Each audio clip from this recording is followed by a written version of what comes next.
Hi, welcome to the World Poetry Cafe Adult Tent. My name's Ian Whiteley. I'm a poet from Wakefield in West Yorkshire in England. I write quite a lot of political poetry and I write about historical events from a modern perspective. I also like to write about spiritual and religious events, although I'm not deeply religious. This first poem tells the story of how American folk music was born on that continent and has travelled the world as a popular music form. It's called The Walking Man. Serendipity Spangle was a walking man, of that there is no doubt. He walked across great continents and was seen round hereabout. With his low-slung jeans and guitar, he had no need for fancy suits. He just roamed the great blue yonder in his worn-down cowboy boots. Those who were there at his birth cross their hearts and tell no lie. They say he came into this world singing and walked straight from his mamma's thighs, out into the Dust Bowl Road out there, where he promptly disappeared, into the heart of America, and was folk and country reared. He walked the fields of Gettysburg, dried the tears of the crying. He strolled the trenches of the Somme and comforted the dying. He raised the flag at Iwo Jima, hung his head at Nagasaki, stirred the spirit in Vietnam. His heart is red and khaki. He's been around a long, long time, and many times he's died, but he walks into the valley of the shadow of death and comes out the other side with a pale horse trailing behind him, riderless and out of breath. Serendipity Spangle always wins the wrestle with death. For the poor, the weak, the hopeless, he will pacify the soul. The depressed, the hurt, the dispossessed, chew it up and swallow it whole. With his raging songs of freedom, you will hear the old folk talk of the time that Mr. Spangle stopped by on his long walk. You hear his footsteps echoing along these highways of dust when Bob or Bruce or Pete Seeger ask you to place your trust in poetry and a guitar and a minstrel of the road. Serendipity Spangle will help you carry your heavy load. A lonely figure steps out and walks into the moon at the top of a country road, whistling a mournful tune. When the sun rises tomorrow, his footsteps will have blown away in a warm and soothing prairie breeze, walking into another day. I also like to write about war poetry. I wrote quite a few poems about the First World War and looking back in perspective as to what that was all about. And this one's about the recruitment campaign that led to the formation of what were called the Pals Armies, where whole communities joined up together, and it was designated by a poster of Lord Kitchener pointing and asking for recruits. This is called War Boys. Your country needs you. We're going to war, boys. We're going to war. Lord Kitchener asked us, so we formed a corps. Joe and Jack from the factory, Ted and Jim from the farm. The recruiting sergeant assures us that there's little chance of harm. We're part of the great Pal's army and we've fallen for his charm as we march away to war. We're in the war, boys, we're in the war. We think we were lied to, but we're not too sure. Bullets are flying everywhere, some of them get quite near. Our cocky, jaunty demeanour is now riddled through with fear. Our pals are dying everywhere, there's no time to shed a tear as we fight this blooming war. We're sick of the war, boys, we're sick of the war. We've had enough of it, can't take any more. I've seen friends explode in pieces. I've seen bone and guts and blood. And everywhere we march, there's this terrible stinking mud. And when a shell flies by you, you're just praying it's a dud. We're so sick of this war. I'm home from the war, boys. I'm home from the war. Just me and my own boys from 104. They died like cattle in the field, cut down by bayonet and shell, sucked into the earth like they were journeying to hell. All my friends died horribly, only I was left to tell of the boys who went to war. I'm still in the war, boys, I'm still in the war. I talk to friends who were with me before. I see their muddy faces, I hear their mournful boasts, buried under Flanders fields so they can't desert their posts. I'm no longer with the living, I'm just drifting with the ghosts of the boys who went to war.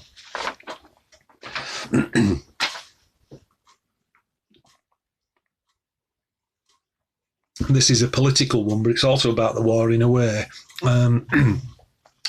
When soldiers were marching to war in 1914, they were told that they'd return to a land fit for heroes, and that hasn't always been the case. They're still waiting in a lot of cases. And this was written for the mining communities who bring the banners and the flags into Wakefield, where I'm from, and march into the city centre. And it was those communities that were devastated most by that war. It's called Raising the Standards with Banners Held High. You said that you wanted a land fit for heroes, a place to call home that they'd show off with pride. But somewhere along the way you forgot the reasons they fought and the reasons they died. They thought they were fighting for honour and justice, suppressing the tyrants and saving our land. Return to a future that punished the workers for banding together and making a stand. So your songs are all dirges to heroically fallen, your words all platitudes for the loss of life. Your actions speak louder than all of your promises, where lies are pandemic and betrayals are rife. 'Cause they died in the trenches with promises hollow, driving them forward and ringing in ears, while you pocketed money that should have been spent making jobs for survivors and easing the fears. Now we march all together and sing for the future while honouring those who we lost in the past. We still want to believe all the promises made as our young men were slaughtered, dismembered and gassed. Prosperity offered like chocolate at Christmas, peace in our times and everlasting hope. All that they got were more broken dreams, more pointless wars, more money for old rope. The bosses got fat on the toil of their workers, and the bankers got fat on their interest-rich loans, and the man who came back from the war that he fought in was treated no better than the graveyard of bones. So bang the drum, comrade, and never forget that if silence is demanded, then shout and be loud, and don't let this government try to sell history as though it is something for which we should be proud. A century has passed and they've destroyed the mines, they've doused the steel furnaces, grounded the docks, left northern communities suffering and reeling in the self-proclaimed privatised school of hard knocks. There are still poor people living in poverty. Food banks are prevalent, folk on the street. They cannot look after the homeless and feeble, and the old cannot pay for their lighting and heat. From the mud of the trenches they came back home, their future as grey as the clothes on their back. They demanded we give them something to cling to, a future of light in their visions of black. England's green fields, the red of the blood, the gold we were promised, the blue of the sky. These are the colours we raise as our standard, marching together with banners held high. This next one's an historical piece which I wrote for the bicentenary of the Peterloo massacre in Manchester, and it tells the true story of what happened on the day from a very unique perspective. This is called Under August Skies. We sat around the table, ma'am, but none of us got fed, 'cause the corn law has been biting and we don't have any bread. The mill wheels have stopped turning, so we haven't any jobs, and we're underrepresented by the parliamentary knobs. So we gathered in the field, ma'am, with our banners and our flags, and the soldiers sat in lines with their brightly coloured nags. We were organised but unarmed, adamant we would not yield, as we marched in peaceful protest, arm in arm to St. Peter's Field. There were tens of thousands there, ma'am, under baking August heat. And when Mr. Hunt got up to speak, we all jumped up to our feet, and a huge roar went round the crowd as everybody cheered. But that was just the signal that the local magistrate feared.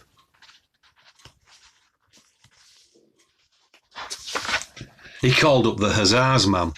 He sent them in so we'd disperse, and the air was filled with shrieks, ma'am, and I don't know what was worse. The slashing sabres on our backs, or the blood that soaked the ground, or the groans of all the wounded, or the chaos all around. There were soldiers in the field, ma'am, and they all had swords and guns, and they hacked their way through daughters, and they hacked their way through sons. They hacked their way through husbands, and they hacked their way through wives, and they didn't care a jot for the loss of poor folks' lives. Sorry I didn't come home, ma'am, but I'm lying next to John, trampled by the horses. Now the horses have all gone. There are 15 other mothers who will grieve the same as you over this bloody mess in Manchester. Pray for the dead of Peterloo. This is another one about the First World War. When it started, a lot of the press and the people in the country were saying that the soldiers would be home by Christmas. And obviously it took 4 or 5 years before that actually happened. But this is the story of one soldier who did return that first Christmas. It's a villanelle called Home by Christmas. I fear I let my feelings rule my head, that you would have no trouble getting leave. You would be home by Christmas, as they said. All through the autumn, sleeping cold in bed, I dreamt of all our marriage would achieve. I fear I let my feelings rule my head. Not since the day that both of us were wed had we, Miss Carol, sung that holy eve. You would be home by Christmas, as they said. Yet as the letters came, all proudly read, your tales of valour soon made me believe. I fear I let my feelings rule my head. Friends home on leave said you had taken lead. Only wounded, it hardly tore your sleeve. You would be home by Christmas, as they said. The truth was that my husband dear was dead. His body boxed and sent back I could grieve. I fear I let my feelings rule my head. You would be home by Christmas, as they said. My dad was a sergeant major in Burma in the Second World War, and when he came home, he brought home a bayonet as a sort of war souvenir and kept it in the house. And when we were born, my mum said he had to put it outside the house, and he took it and put it in a shed. And we kept pestering him to find out what he'd done in the war, and he wouldn't tell us until we were much older. This is a metaphor poem, really, about what soldiers bring home from war and why they won't talk about it. And it's a tribute to my dad. It's called The Bayonet in the Shed. He put it there in 49 in a woodworm-riddled drawer, wrapped it in a greasy rag, a remnant from the war. On top of it he laid his medals. Nothing more was said until the day my father took the bayonet from the shed. We'd pestered many times, and he had said, perhaps, when we asked him if it killed any Krauts or any Japs. His eyes fixed on something far away, as though searching for the dead, but we found out what we wanted when he took the bayonet from the shed. He was a sergeant major in the hellhole that was Burma, where the Japanese snipers would target you on a murmur. He was proud of the campaign and the boys that he had led, but he never ever talked about the bayonet in the shed.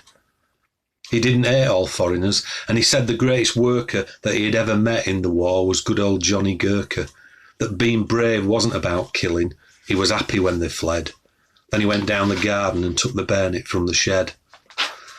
He was gone a short while, and when we saw him coming back, he was no longer marching along a hero's track. We witnessed the aged warrior return with heavy tread, shoulders slumped in surrender, with the bayonet from the shed. He moved the cloth reverently and laid the medals by its side, and for the first time in my life we watched as my father cried.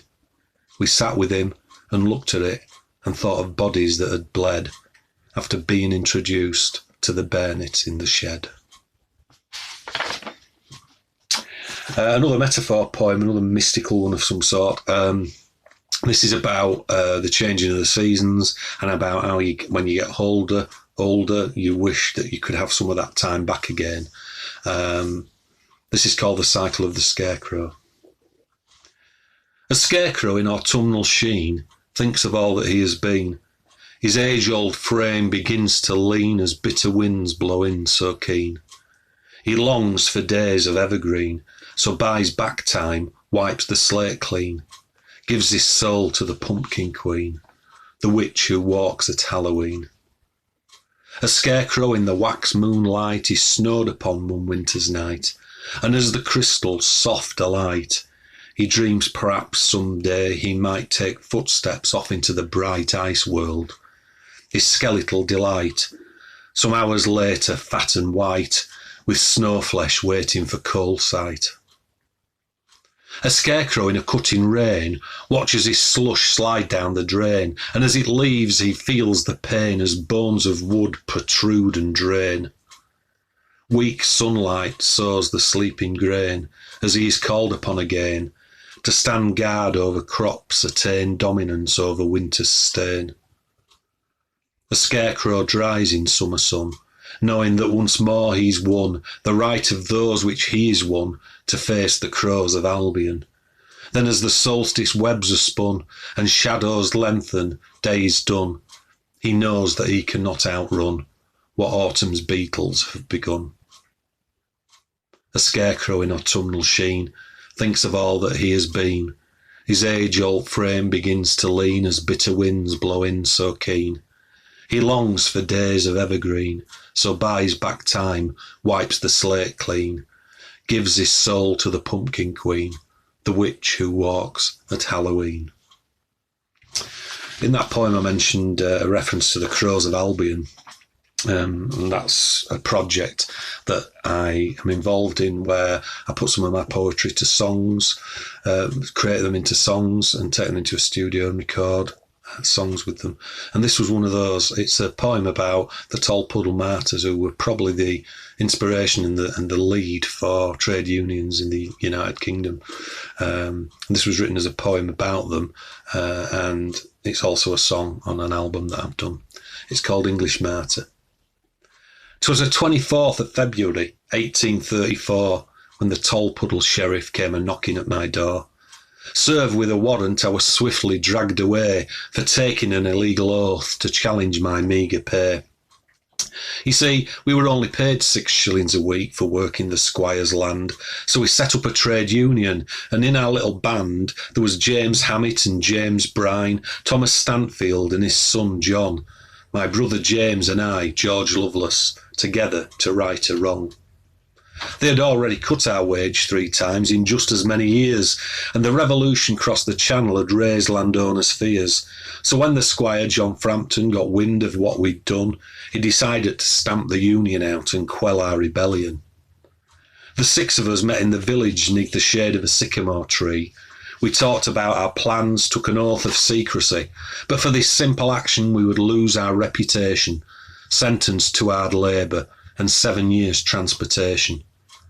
In prison I scribbled some words. We raised the watchword liberty and added as an afterthought, we will be free. Simple words from a simple man, not signalling aggression, just asking for the working class to rise up against oppression. And comrades rallied to the cause so that every politician took heed of the voice of the country as thousands signed a petition. But it took them 3 long years before they listened to the plea and sent us home as heroes, pardons granted, safe and free. Some called we 6 martyrs, but that don't sit well with me. Just lessons learned that justice can be served with unity. So when they come to take you, band together, don't bend the knee. Stand up and be counted, forged in solidarity. Here's another war story from the First World War. Right at the end of the war, in July 1918, a factory in Chilwell in Derbyshire was there was an accident at it, and a lot of people were killed, and they were all women. And it was an armaments factory, and one of the bombs had detonated and blown the whole place up. And the girls who worked there were called Canary Girls because their skin turned yellow and their hair turned green because of the chemicals they were using on the bombs. So this is a ballad royale, and it tells a story of those who worked there. It's called Canary Girl. When she went there, her eyes were clear. Just 17, her skin was fair. She was my love, my Jeannie dear. She wore blue ribbons in her hair of blonde, and I could only stare and wonder at her beauty wild. The sweet songbird, my only child. She had a voice that raised good cheer. When Jeanie sang, we were aware in chapels and after a beer that angel song was not as rare as what my daughter chose to share. We were transfixed, bewitched, beguiled, the sweet songbird, my only child. She handled bombs for just a year, harsh chemicals which took great care, and always there a nagging fear that woke her often with a scare of letting slip the dread nightmare, a spark that left the shell defiled, the sweet songbird, my only child. When she left there I shed a tear. Her hair was green, not for a dare, but that's what all the girls have here in Chilwell, where the very air turns skin a yellow shade, and there she lay among the bodies piled, the sweet songbird, my only child.